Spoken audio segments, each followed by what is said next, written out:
Ia malo soifua ia ko a mangi anga o makamaka aku i le kaua fo inga le a Amerika fo ima ma Iran ia le fo ko e on fo si mea ka ko wa fai fo si uni a le se ka covid o le mea la le wo kan fa le wo fa nga inga le e tai e kui generate Chinese ngai videos fo short form videos e kaua inga help fo lele at least o la se video i le aso na ma fai fo yana nga kanga fa nga meu karu su pe fa fe nga nga fai fo lele ia mo ki ngoa ia lele nga fai awa o le simianga wa ke le YouTube channel ki lit o nga ele o follow me o guidelines o kula fo mo o le YouTube ia o la fa ma lo si fo la ia wala nga o la kala le wa inga le o nga o le sa o fai o fai si uni fo io o fai si ba ele fai ya ku se video fa pe ia e mo ina ke le a video snai post ia e lua mea nga o ke fai e kani le a yengi videos o le fa nga le AI generate ai ia nia o short form videos e hau pila o channel ia malo o walu ko ka kipi mai ia ngai kilipi o long form videos e just create ai ia sesi videos fo ngali e mafai e kanga nga e kango kipi mai se kilipi mai se video a siskanga ka ia po wa videos ai kango la o e fo ile fai e sau fai nga e kau fa e se ia pe edi e se music ia pe something you can add ia o le kela nga adela o fa silva ia le fa ko usawi e kau fa ia sinka ko e vanga i le ngia wa ia mango le wa vango ia o le asoni o le asato na i le wa uli ia o ana po o le asofa na o sia tana number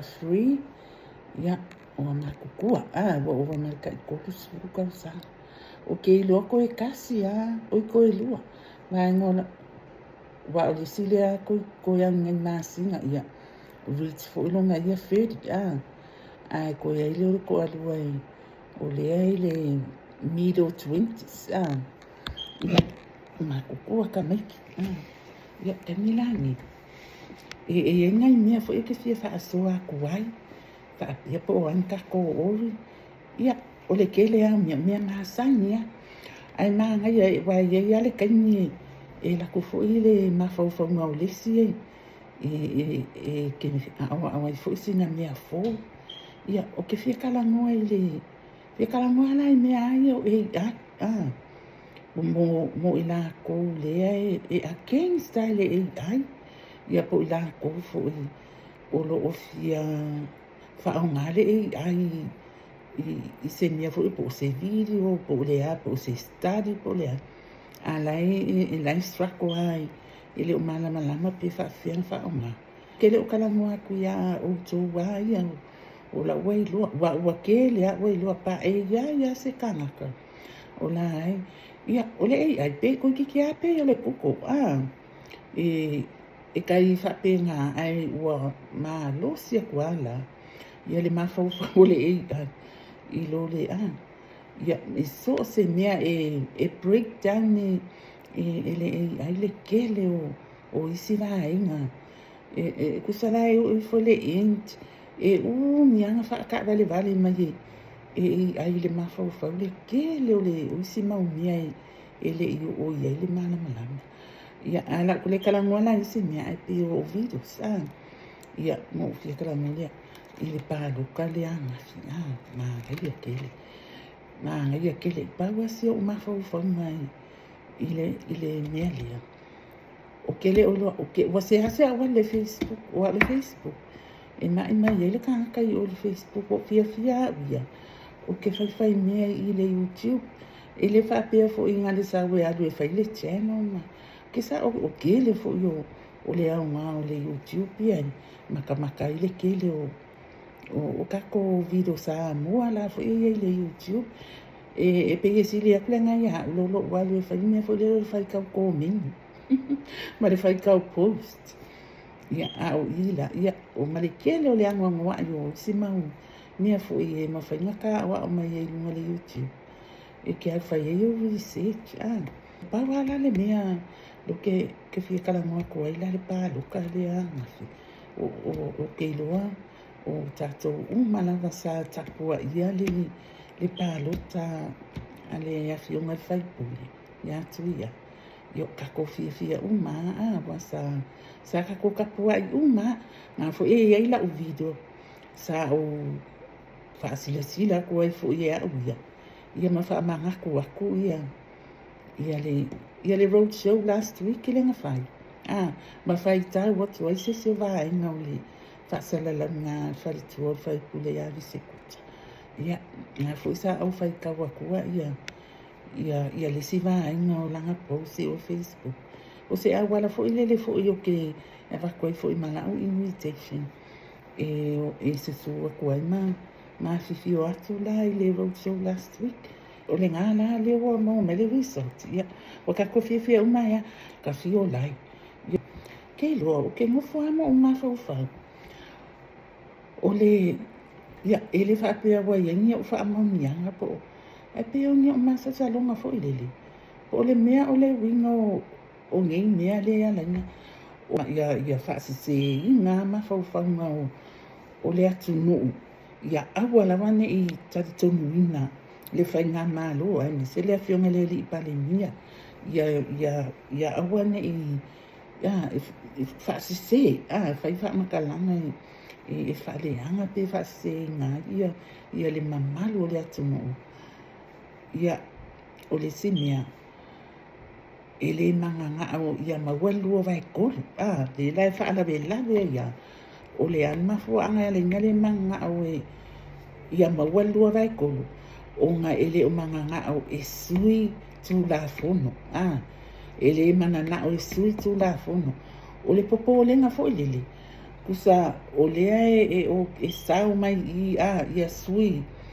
ile paruka ai o akulo o fa amasinga ia le waka ko moni mawinga ia fa ai ia wa ko ni e pe o le popo le nga o aku ia le fa ilo mafesili pe o le ale ko langa o ke lo fo mia fo nga le wa fa le ko mo ia nisi o tatu sui ai mese ile fai nga paru kal o ile fam singa le ale fio mai le ia toi lupe isi tamali ia toi lupe kalo fai ia ai mo o kele lo fai o lo lango ina ele fam singa ia po o ai la fandi ni ia o ai asis lo ka ko kilo maningo aku i o lo ka ma fai la fa ia awangi i successful ia fanga malo fai la le lango ia manisi o vai manisi te tono o le office of pharmacy oka ke le fa le ko ai o ke kali ko la va ia ka uru i o la va i le ia ma fa atanu uina ma ka ko manga unga ia mawalua vai ko ia ma fa ia o ma suini ni o kula fu o ke lofo o ka kano ana le anga pom o nga yoi fo ia le ali ia kapinga nga ia awala e fa maria ina ai ma waile ani kom ma fa ali ele ani kom ni me vai o le ale me fa mai ma losi o kupe wa e fa ia ia wala e ma lo le me mon ia pa nga sa ai congratulations to ya ia wa ta manuelina ia pa lo ka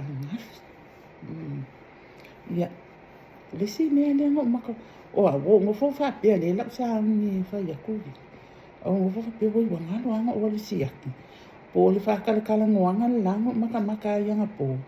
O se fa kala kala ngoanga mai nge le va ya so ni. Po se mea o se mea wa le va. But anyway, po se mea fo ni po se mea wa le va. E o ke fi kala ngoa ya o ka haka pi wo anga I kua ia ma fo fo. Fai mai. O le ali ile sa miniska le sunga ya fa walu. Sa miniska le kalua. Le fa pe mai o ke le ima wa ako ai nga uma ia fa ka kango anga o ke le o fi fa anu o ke le fo ia. Ai ngo uma wa kula si ku ia fa pe. O e mawo wa kango fi le isa. O wa leva fo wa me fo le addicted. O se le addiction fo le mawa me le isa. Ia.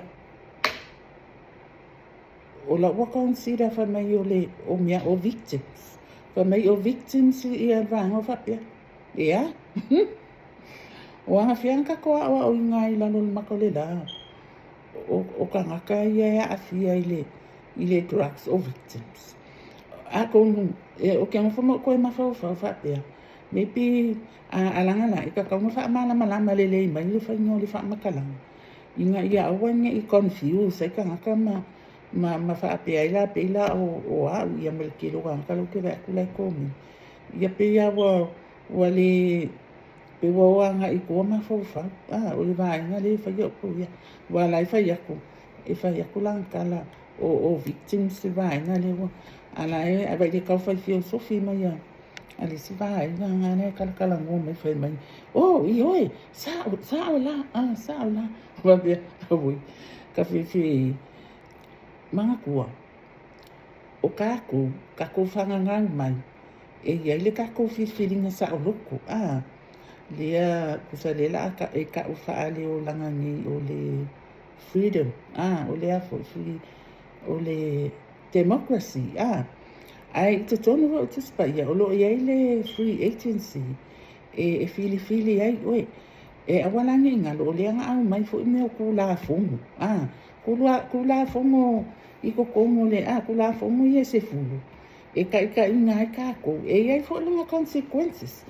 ka ko le sika I ku la fonga ia e muli mai ia longa kawi sa wale kawi o le ko inga kawi ia that's your consequences that's the consequences of your choice ia if I penga for ila we have free agency from God e ka ke fili ai ia e for longa consequences if we decide or we choose to follow Jesus, o le ale result o le kako muli ia Yesu Kristo manga whakaikaini. E fia, e whaamanu iei. Ai a kako choose fo kau ke follow ia wala o sākani. E iai fo longa consequences. O ala ia whaai uma po le ale kau. E whaanoa.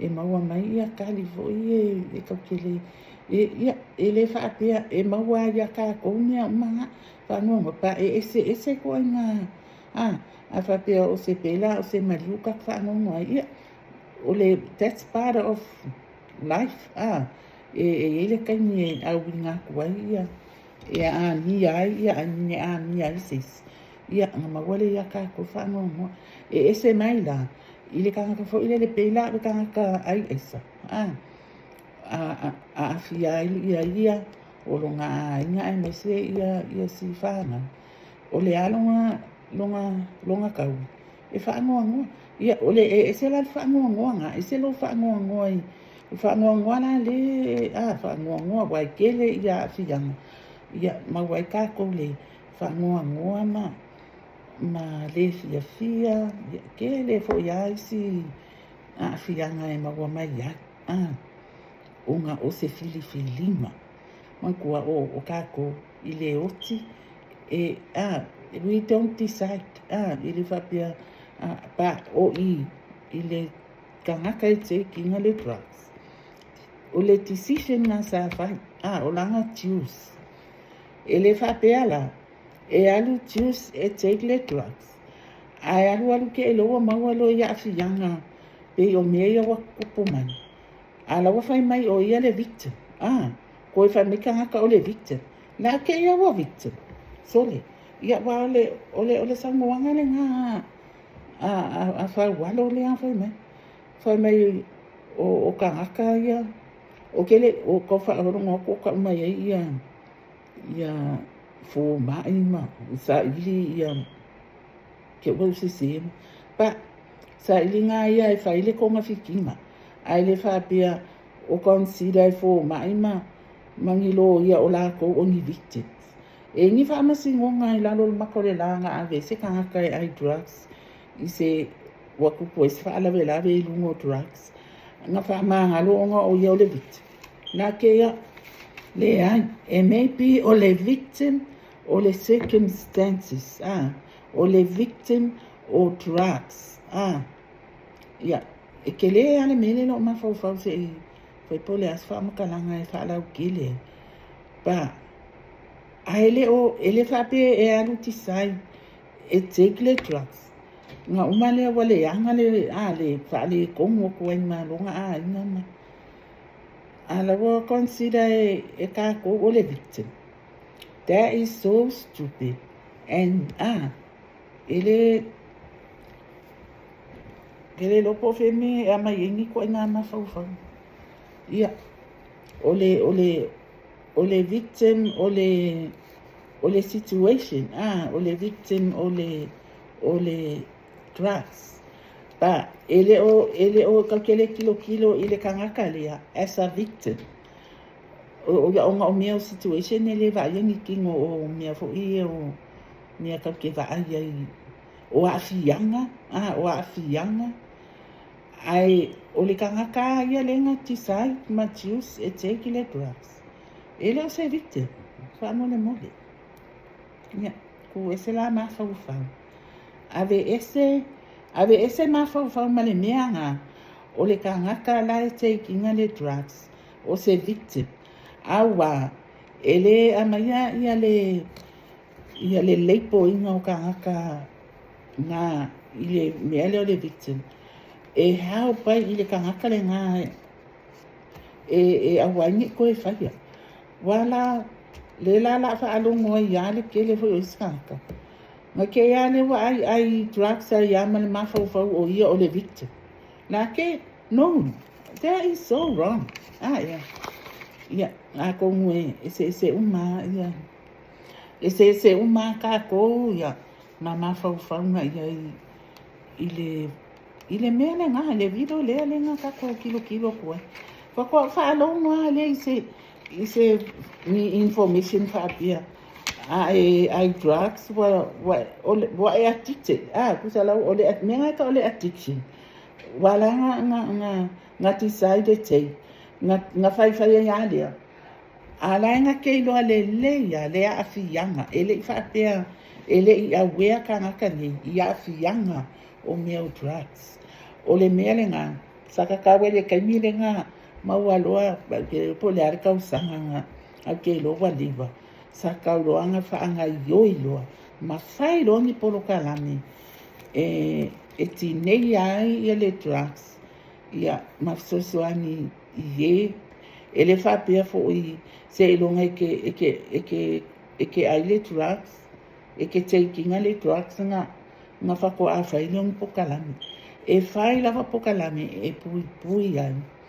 ia fa nau ia mana mama wala atu no ile tango fia le mele le drugs e fa mala mai nga afianga ia a fia e a fia una a fai wa fai so ai nga ma so fanga ole kele ole afianga o le afianga I fanga ia se lo wa ole se fo I mea le wa kele ia me kukupu ile ka ko kumu ma ko I me la ia o ko musu ia ka le upu me la ia o tulele uma wale lo le ya fo le upu le va kapu ia wale ai se va kapu ia. Onga, wai ai le drugs, I ko kongo le aina, po o ko kongo le kingo o le kangaka. Wesa le drugs, pa kukusa afianga, ma le mele o le kaumafa I le afa. Ese uma fo I kangaka. O loa mea nga I le kingo o le kangaka, I le system o le kangaka. Makua I sui a ko le mafaufa. Kusa wale staple mafaufa. Ua kusa o winga umangi o le ki a poro masakan. Le a wala mai I mea I o drugs. Ma isi a mau mea. Ele nga le esa fo. Mea nga le wa ke le ai a fianga. I kokongo o le mea ke whai a kuai. Ngo usang mai Samoa. Ele I ai ni mea wha apea nga kupu I Samoa. Pa wale mea nga kupu I ngā rai kaini. O mea I o moe kolo. Moe kolo vangi fo lo umuku malo. Male nga nganga wo wha ngai. Ia, o moe kolo fo ingai wai. E sau mai le spiko ngu le moe kolo. Ia e moe kolo I o I le whale o le si a ngai o le spiko ngu.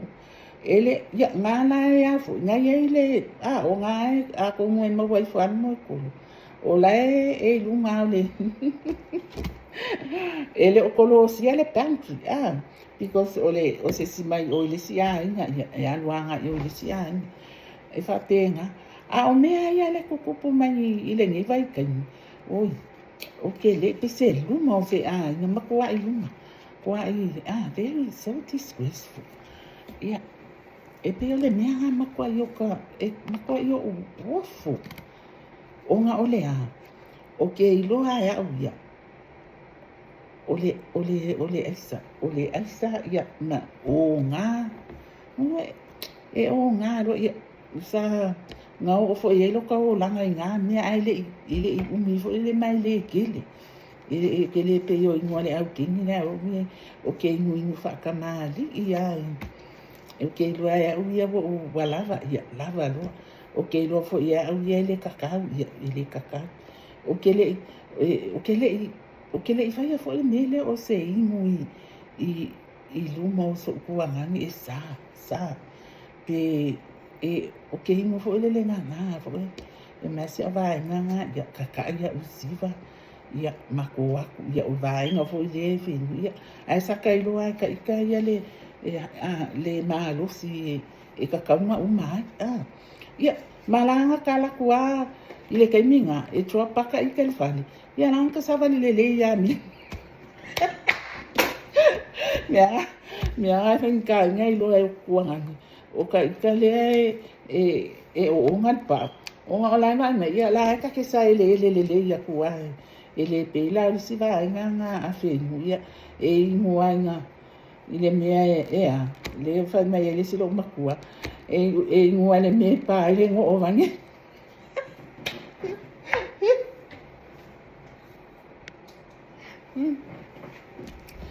Wa ise fo le kalangua. Wa ise fo kalangua floro dias. Ia. Kako kala wa fai fo ima fai singa kala mali e voli. Ka fa ka ko fo ia uko. Ia si o langa fo ia.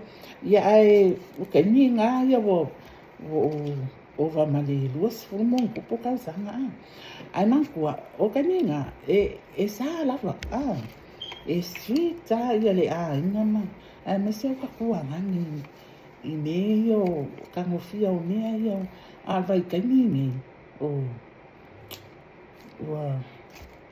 mamulina fo ile o a tama ile o a tene ia ule a ia skafune ia le mea ile la longa la ia ai fakualanga o ila u kala ngo ile vai nga ia o nga o mea nge o le apa nge o le apa ese mea ngo fia kala ngoa ia o le mele o le ai wa kele le bebesi I nei vai kau ai ele nga o ka makali ele nga o ka ai la u ne vai aso minkia nga oi le vai aso aku ikua pe ia le wiki nga maka inga o kangolo fai longa ia short videos ngā mo AI.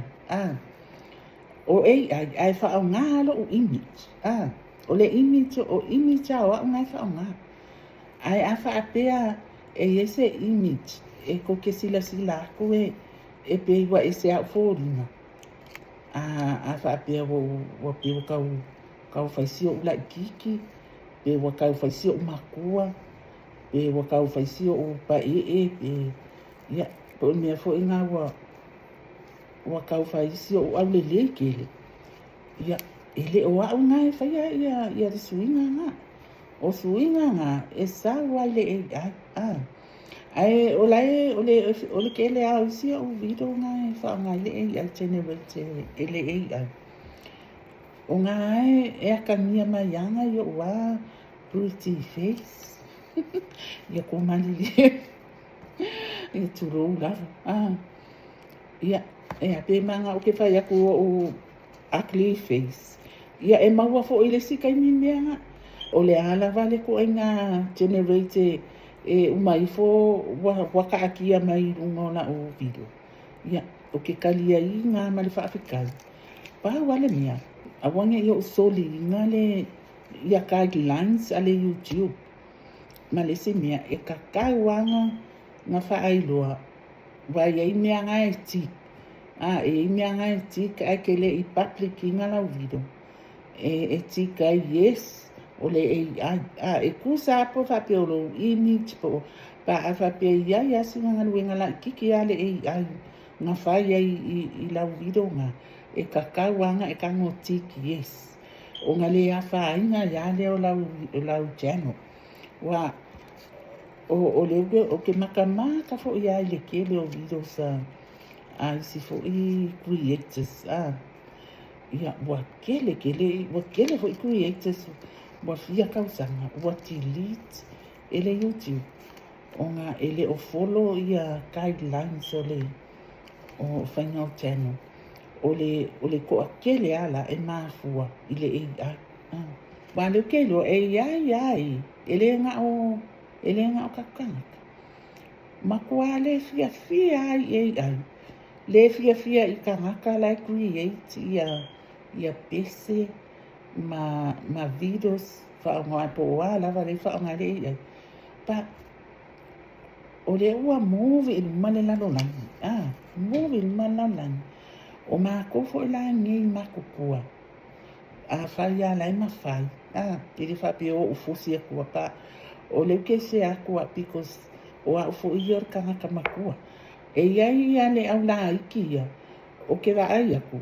La ko mingi mai ia o pamawan mea ka o discriminate mai ia ka iko ke le lopo o lo kalangu o lo ka age wala I loi fōlina o le ala fai mai o le si fai mai stop making reels, stop making videos ke loa ia ngā ula ko loa o fai aku loa are you okay?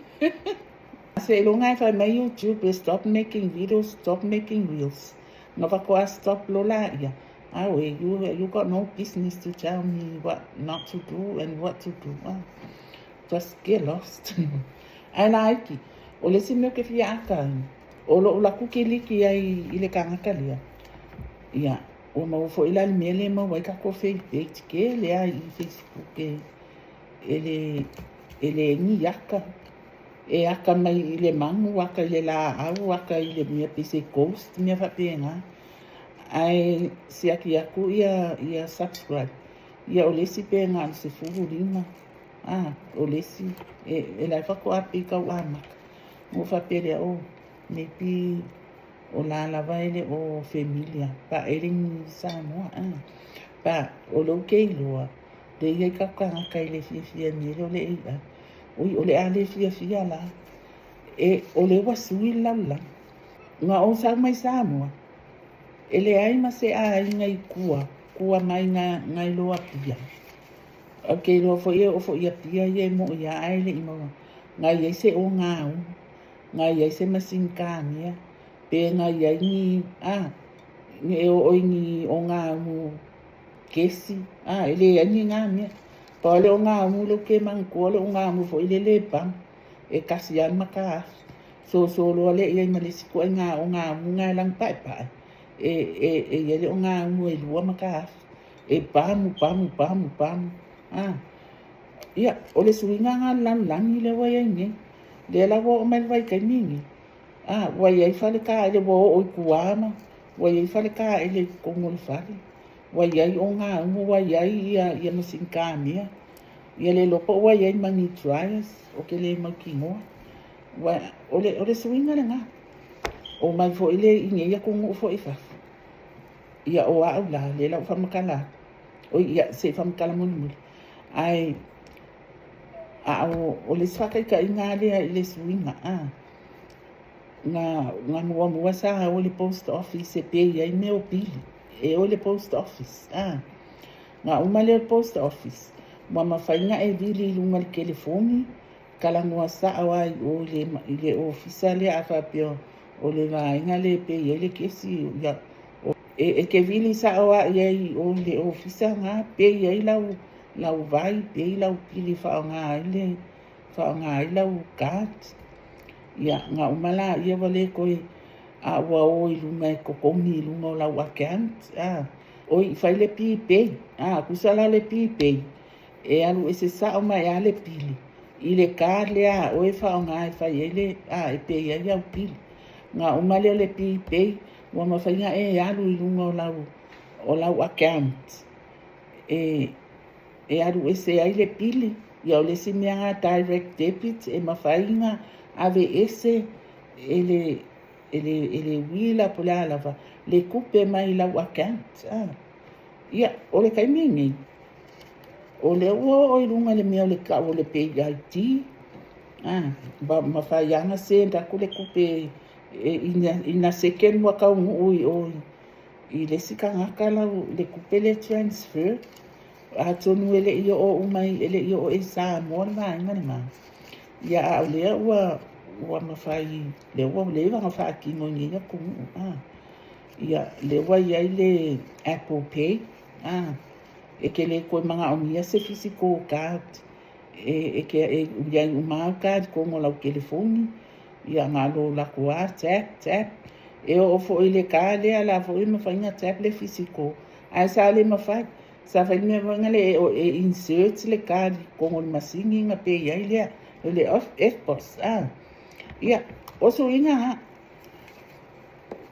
ai nga o mai lole email social media kele ia me social media mua lava ngo joina inga o sawi inge o skalia o le social media fo le people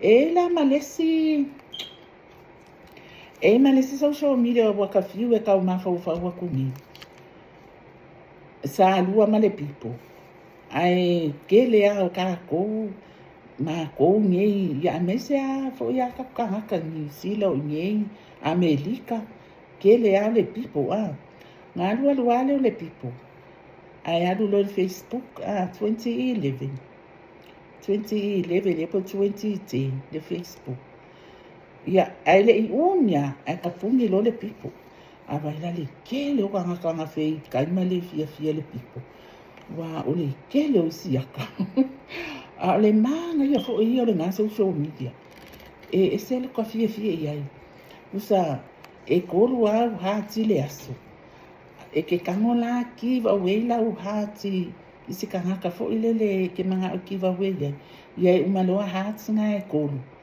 ia wa uma u hati ko fa ka le si aso e ko sa wa isi au hati ale manga ia fo ia e ma fa inga e kango e tiu se music e ka ile au page usa ke fa me ale pipo ala ka me pesi e se foi de manga ia boka le lopo pe ma le mo fa lo ni usila sa ele kanga developing le social media nga le vai nga le people ia uma le people o le Facebook ia le live sa wa ya ai le kauli ai o le Instagram o le la fo ile si le wa X ngi le wa whaakau e le ali i le o Elon Musk o le afo i le sai ai mua ai le i sui le X ia maari e ia ngai la le aso po ko lu ka sanka wai mo o i tu e sa ko no walu ke manga o ke le skala le X ngo through ngo through le X mangkua o e pe nga o celebrities ma politicians ma e kele ngo kava ai ku e fai mai ai la ko post ale ngai o walu fo lo walu ke fia no si ai fo po ami e fai vai o fai pe kasi lua vai eso o ka ke po ia vale ai mani ka ka vo ia ka ke masa ni ai e ka ke le manga o ka ke so nga tinga ni ka kai ala e ke le e o ke alu follow o ke ngalo walu ai follow ka ma ia o fai ya nga o vilo ai nga le e pe le me le subscription ia o ko ia lu ese mai ai lo o le ko ia la se account mo sa lo la ia le makula Instagram o ia o afo mo walu fo la ia try le TikTok o ke le ia la fa ke alu e fa nia ai mo walu ke maka ia o la usan e fia siva na fa ia la nga siva e lua lo a post i lunga le TikTok fa mele ke o la nga fa mele ke o la post ia ele isa wa kan TikTok na la nga o walu lo fa lo o walu i lo TikTok download le app ia o walu lo i lunga le TikTok o lo walu ke fia maka ai wa vela o walu nga la ke le yo mia o maka e mau ke fiwe aka no mia mali e fo ie ai la ke ne o so mai mai si mia nga ke fa ale bele ko mai si mia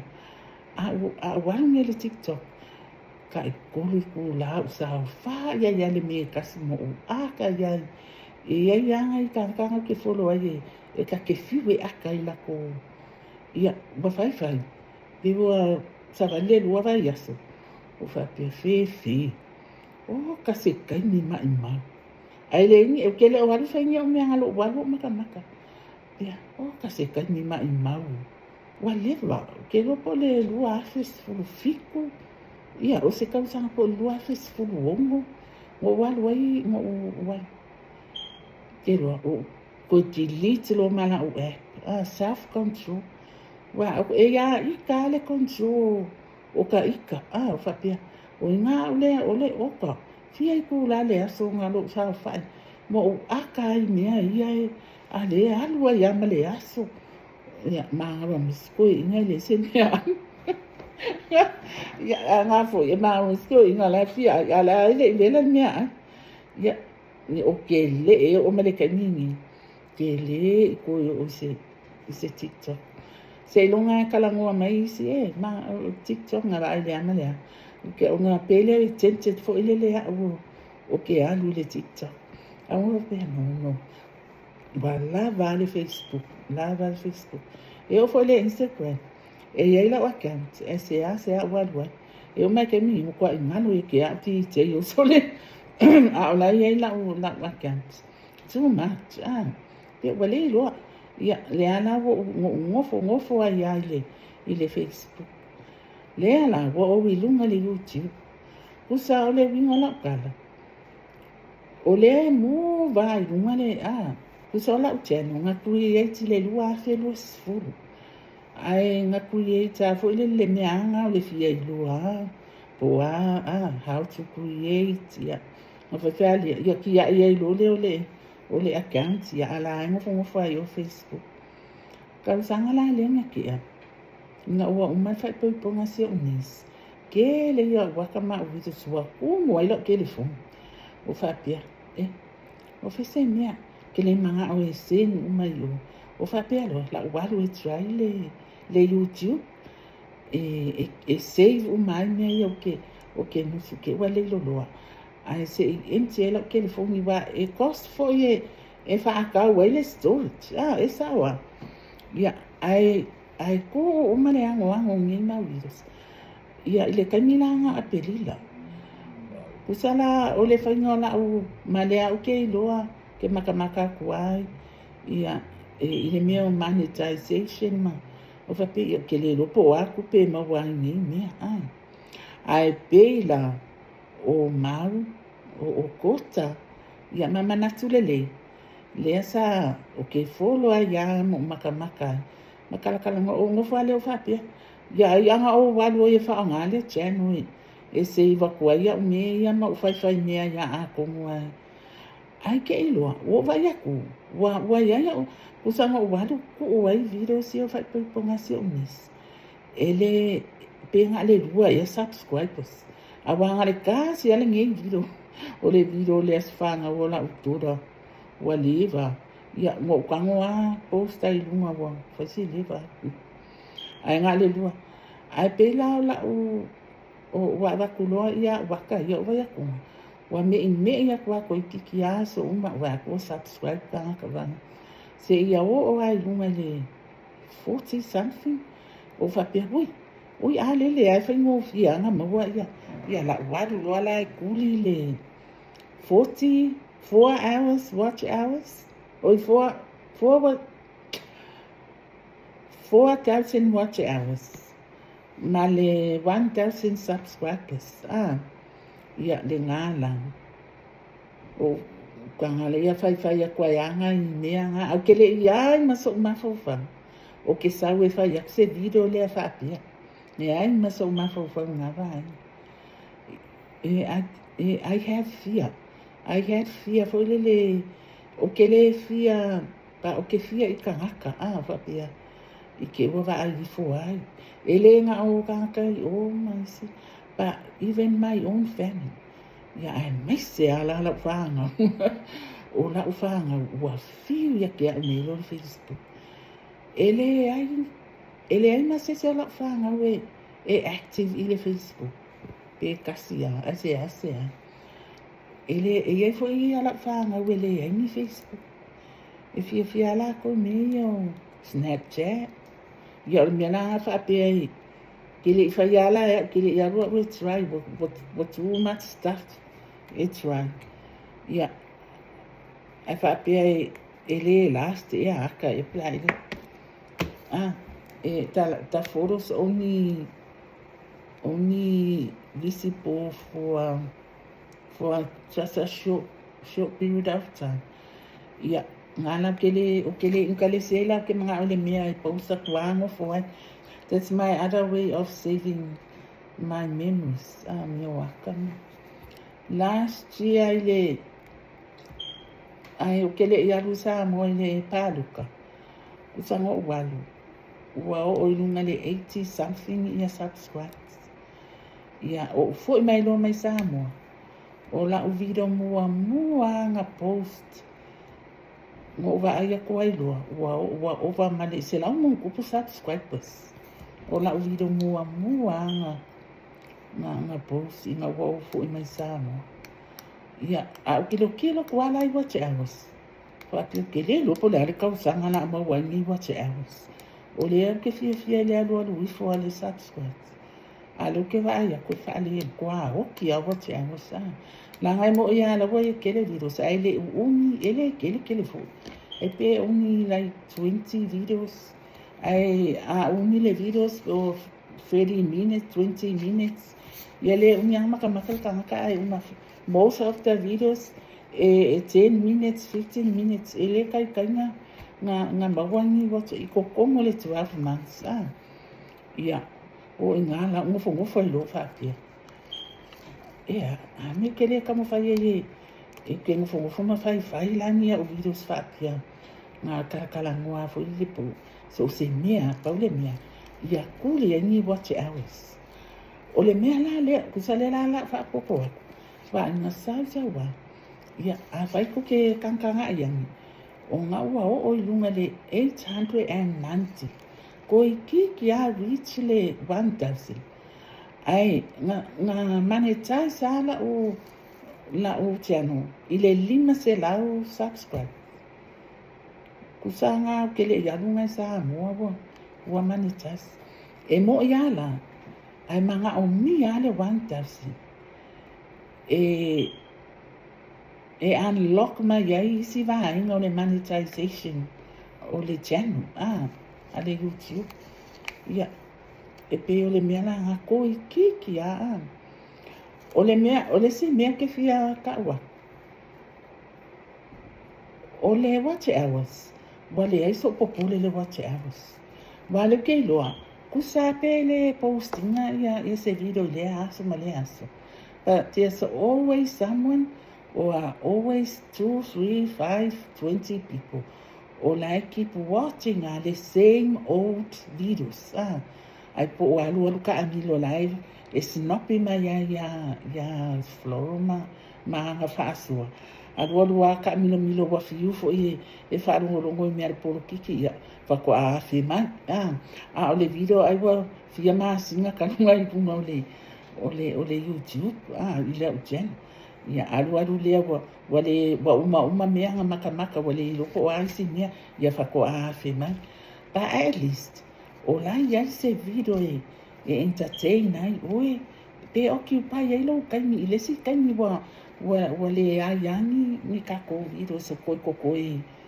ia po se si fo ina se sui fo se video e mai mo ai ia pe o ma fo wa o le popole ala le watch hours wa le o ki lo fo la kai mi ni o ma ko ai le kai po le 6 7 months wa le vanga pasi le watch hours o nga o le ke ko o le si fo ina e pio da ile confidence to tanga i la o video smua mua ke le a video smua mua la ka o pio da la confidence okay mo foi le scan ma o ko e maka i si video skua ya o ke ko e aka sa o le ya i la to ya sa tu mai foi ko men ya ma fa apia mai ka fia moya o ka le slow slow ke le ia ai sa o le fia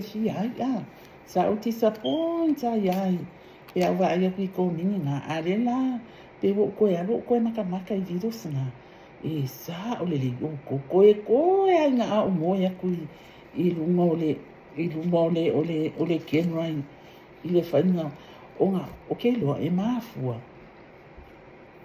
o lai kau pio lau confidence e ke lai e lo fia kusa o me ke kalango ai ala fo o solo ma fa o who's watching ala ngalo ya ka liskani ele si o watch mai le kani nga o lo ke kalango nga wa ma le camera ai kusa wa mama ke le me wo o yelo ka ma fa o la wo o lo ka ma fa ile kani maka i ka ai e ka kanga faila o kanangwa ku pe lo kanangwa ma o ma fa nga wa ma le camera ia mala o ke le ku ka fa mala o iPad ele ai ma se si o kilo mai ke e pela wa fai ia videos wa makanga na ba do fo lunga le livro o le level le confidence ia wa le ai fo se fia wa mo wa ku le fia le ai ma se fia e pa wa me le ia ka fo le e ka ke ka popole po se ne o ke mo kalango ai pele ai ia ia fo la ka ni o ke fa pe ai ia o le ale me o ke popole fo le nga vai fa ia ruako ai fa pe mai ia sesi ui ana mo kalango ai fo le la mia ai man ko o la fo ia le skaka la fa pe ui ka ma ia fo le so e avo ke assuming ia le ma fa o le stangata le maka i le video wa ese ma ia la mona o tangata ia o le ese nga o le o langa ka ko fo ila ni wa le age le wa late 50s 60s ia fa so ra kuluma we need to catch up wa ele ka ni mo valalang ale ka ki sta kai ko o nga o le fia o le ka ko ma fa le fa pia o ka ko ma kua o mianga e fa ka miki o ke ma fa pia nga ba ke ni o ai ka fa nga ua pisi ale ka mai kikia mai kingi i le whainga o longa a inga. Ia o mai ka miki ua pisi. Ai ele strako ka ko ia o longa winga. O le a whai fu ka ko ma whaala ve lafi. A kongu e whapea nisi. Ia o le a o le makawhai o inga whaangau. O le wa ayo ka ko. Yes. Pa o le waka ko ni ia kumu. There's a lot of things we need to learn. E mawhai ia ka ko so we can look after ourselves. E le whapea fo ilai e la ka ko le contact pe reach out i ka ko whaangau. Pa at least o le avea ia si ka ko ngaluinga le whai ka ko ngofo masiwe le anea ia wa o la whaalunga mankua fo ke le a o ngai kankamako kua le a e whio a ia mamea fo i o passbook po o bank book wa fo i mo meo kusi kupe fo i e ke anu ma oe ia kusi lalo le amount se withdraw male kusi lalo le amount e le tela ele kanka le whai ngalunga le se vinga oe ia wa long gone na ngā mea pa lo ke lua langa e kaimi fo i o ke alua le bank pe a ia se mea fo le ka ke ongo alua le bank ka ke wa ai ia ngai kanka makua o le ni la ve ka wo ama a ua ia fo kanka makua ua le o koe oi o ngā ua haru le a koa le sa e uia le iPad o le telefoni yeah, that's good, that's really good se o ngai aka whakuanga fo i le pe pe a komu e kawangi ai se si ia whapea ia sa lele ia na ngai al whakuanga ai a whai fo i pe whaale o fia fo i pele o amanga ia fo isis ia e pule ia le tangata ia i le me fia sa o le e pule le kama le ingikia ia le mea e aruanga ia i malanga me whai o au AI virus nga le wa ka mawhai ia we create ese fo ilo o mawhauwhaui i mea o lo o ka mawhai e create Jesila fia wai pule ale kangaka ia pule oe ia oe si kaili ma oe whainga maa ko ai ngā video e whai whaangale ai kasi ale mea ia awange breaking o ku la fongo a YouTube i le whaanga ngau le AI ia ma ko ai ngā videos ia ai o au videos o ma whau o ke fia o ke koe maanga kua ia mea ngā kupu yaso ia ngā uka mawhai lea pe mawhai o ngā o creating o ke leo whai aku o ke ilua but I'm always spending time to try to see o le ale le whai unga po le arko ai ngā fōlinga o le ai le video pe asa o la ufau tuanga mo o lo fia whaingi channel. Ma i la ko wale ke loa te le ana i tina sa ma ko o mai whaakasi i le whainga o ma ko YouTube channel. Ai o lea fo i la i tina ua se se bo ule koe wa ai ai a whai o e mai moa mai la virus awa i ke kiwa up o le mindset a kongo e slow pa e le kai pa wale mea ia uni pele o la man malus i ke waka mawhai a kongi channel a ke wo mai ale wala a wele i o ale a fi subscribers ia ele se mea o ia wa la fo ia policy a YouTube i ngā fo i mea ia ai o lau whakuanga a waki wa a whaapea o sa whaisau cooking po o le lava lau oe channel nga whai whaongale AI create ai nga iau videos post so ani lau channel wale ai wangoa ia o ke strako ia le kaini o ke sa whaapea ma whaisa o whaasua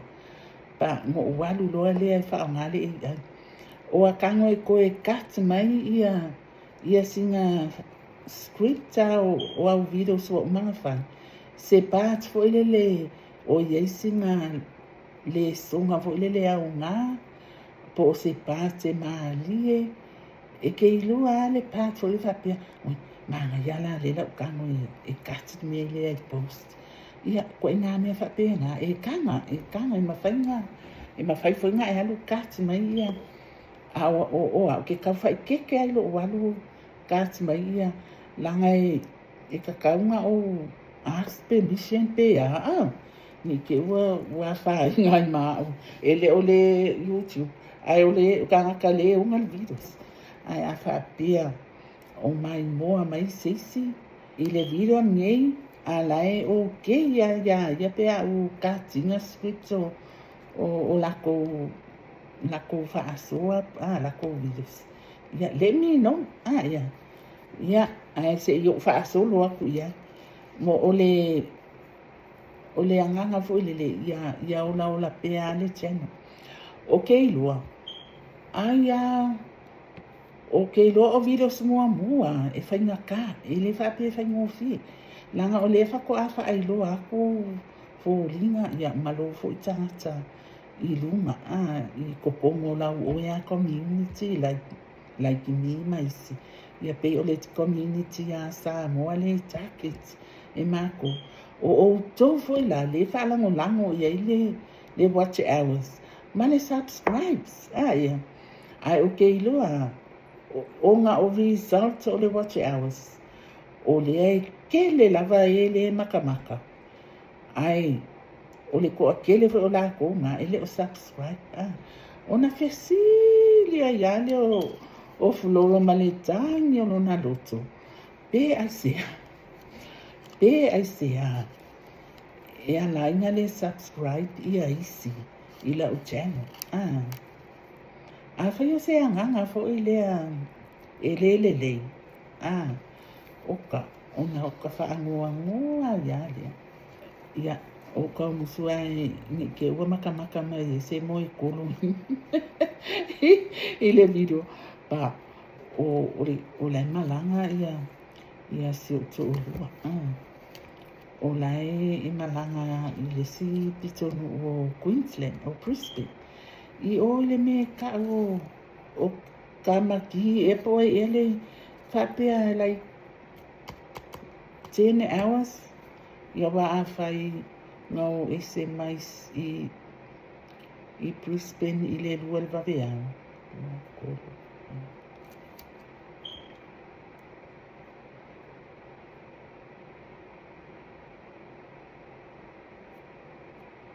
ia o ko nga me fo ole fai kau kama I lima e mawai lo le fai kau fo ole fai kau wa kui kula ia pe fo linga mai more than 10 hours away from Brisbane ia le mamao anga driver ko nei mapo se va ai ko ke sila fia ole si drive le nga o ai fo fai nga wenga ile fai nga ole ko fa ke le no le airport fo ile atawin o inga o le ana o inga kuku ai